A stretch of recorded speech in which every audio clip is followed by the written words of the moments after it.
परी और घमंडी लड़की।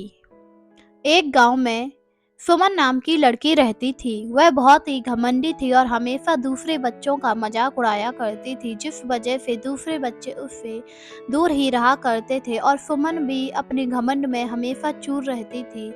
एक दिन की बात है, एक रेनू नाम की लड़की वहां आई और सुमन से कहा, क्या मैं तुम्हारे साथ खेल सकती हूँ? जब सुमन ने उस लड़की को देखा तो उससे मना करते हुए कहा, नहीं, तुम मेरे साथ मत खेलो क्योंकि तुम बहुत ही गरीब लग रही हो, इसलिए तुम अकेले ही खेलो जाकर। वैसे भी मैं तुम जैसे लोगों को अपने मुंह नहीं लगाती हूँ। ये सुनकर रेनू बहुत दुखी हुई और वहां से चली गई, क्योंकि उसे नहीं पता था कि सुमन ऐसा कहकर उसे वहां से भगा देगी।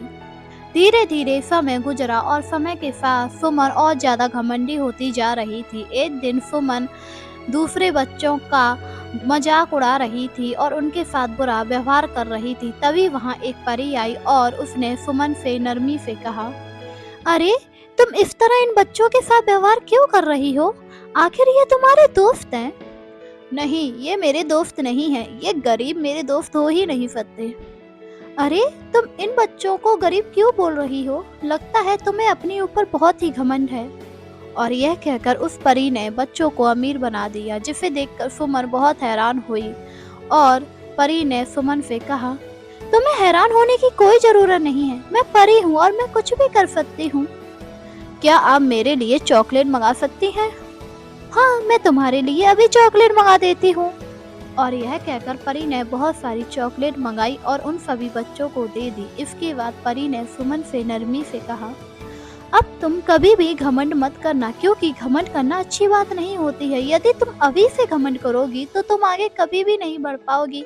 तुम्हें हमेशा सब बच्चों के साथ मिलजुल कर रहना चाहिए। ठीक है, अब मैं कभी भी घमंड नहीं करूंगी और सभी बच्चों के साथ खेला करूंगी और उनसे प्यार से भी बात करूंगी। यह सुनकर परी बहुत खुश हुई और फिर वह वहां से चली गई। अब सुमन सभी बच्चों के साथ अच्छा व्यवहार करती थी और सभी को अपने साथ खिलाती थी, जिस वजह से सारे बच्चे बहुत ही खुश थे। एक गांव में रानी नाम की एक लड़की रहती थी। वह बहुत गरीब थी, जिस वजह से वह स्कूल नहीं जा पाया करती थी और दूसरे बच्चों को देखकर दुखी हुआ करती। एक दिन की बात है, रानी अपनी माँ के पास आई और उनसे कहा, माँ, मुझे भी स्कूल जाना है। आप मुझे स्कूल क्यों नहीं भेजती हैं? मेरा भी मन होता है स्कूल जाने का। मुझे पता है बेटा कि तुम्हारा स्कूल जाने का मन होता है, पर अभी हमारी आर्थिक स्थिति सही नहीं है। मुझे कुछ नहीं पता माँ, मुझे स्कूल जाना है। देखो ना, सभी बच्चे स्कूल जाते हैं। यदि आप मुझे स्कूल भेजेंगी तो मैं पढ़ लिख कर आपका नाम रोशन करूंगी। मुझे पता है बेटा, पर अभी हमारी बात समझो। अभी हमारे पास इतने रुपए नहीं हैं जो हम तुम्हें स्कूल भेज पाएं, पर तुम चिंता मत करो, जल्दी ही हम तुम्हें स्कूल भेजेंगे। अपनी माँ की बात सुनकर रानी वहां से चली आई और दुखी होकर एक पेड़ के नीचे बैठ गई और अपने आप से कहा, मुझे भी स्कूल जाना है, कोई मुझे स्कूल नहीं भेजता है। काश यदि हम अमीर होते तो मैं भी स्कूल जा पाती। और यह कहकर वह बहुत दुखी हुई। धीरे धीरे समय गुजरा। समय के साथ वह दूसरे बच्चों को देखकर बहुत दुखी हुआ करती थी और एक दिन वह इसी तरह दुखी होकर पेड़ के नीचे बैठी थी। तभी वहां से एक परी गुजरी। परी ने जब रानी को दुखी देखा तो उससे कहा, क्या हुआ, तुम दुखी क्यों हो? क्या तुम्हें कुछ चाहिए है? हाँ, मुझे भी स्कूल जाना है। सभी बच्चे स्कूल जाते हैं, मेरा भी स्कूल जाने का मन होता है। अरे, बस इतनी सी बात है। तुम चिंता मत करो, आज से तुम भी स्कूल जा पाया करोगी।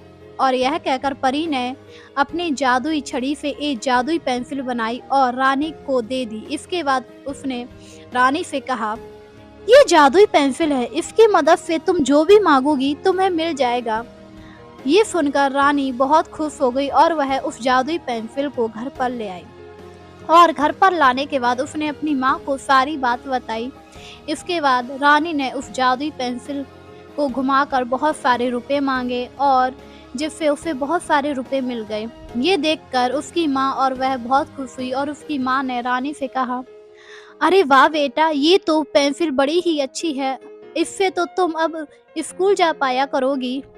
हाँ माँ, आप बिल्कुल ठीक कह रही हो, ये पेंसिल मुझे परी ने दी है। ये सुनकर वह बहुत खुश हुई और इसके बाद रानी भी अब स्कूल जाया करती थी, क्योंकि उसके पास अब जादुई पेंसिल थी। वह उससे कुछ भी मांगती वह उसे मिल जाया करता था, जिस वजह से अब रानी बहुत खुश थी और उसको खुश देखकर परी लोक में परी भी बहुत खुश हुई।